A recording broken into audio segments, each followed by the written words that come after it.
بسم الله الرحمن الرحيم. الحمد لله، الصلاة والسلام الأتمان الأكملان على رسول الله وعلى آله وصحبه ومن والاه، صلاة دائمة أبدية إلى يوم أن نلقاه. هذا الفيديو الذي بين أيديكم هو حقيقة، وهذه الحقيقة تبين حقيقة يغفل عنها كثير من الناس.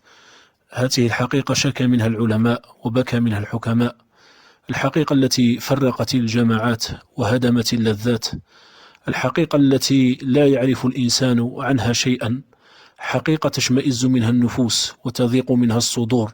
هذه الحقيقة هي حقيقة الموت. يقول ربنا جل وعلا: قل إن الموت الذي تفرون منه فإنه ملاقيكم ثم تردون إلى عالم الغيب والشهادة فينبئكم بما كنتم تعملون. هذا الفيديو في قبيل صلاة العشاء بربع ساعة.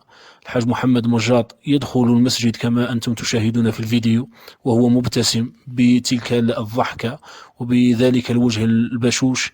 بعد دقيقتين يخرج منه على أكتاف الرجال، وقد فاضت روحه إلى بارئها، وقد انتقل من سعة الدنيا وضيائها إلى ظلمة القبر وضيقه.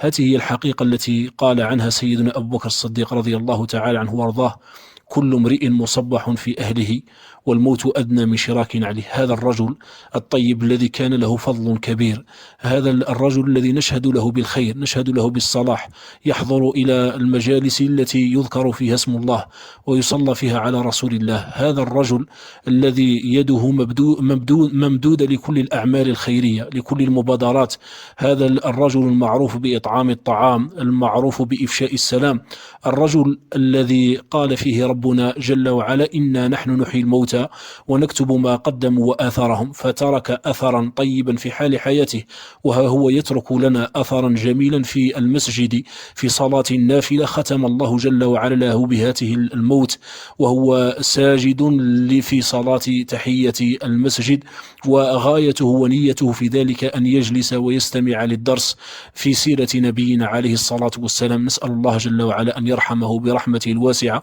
اللهم إنا أمسينا راضين عن الحاج محمد مجاط، اللهم ارضى عنه يا رب.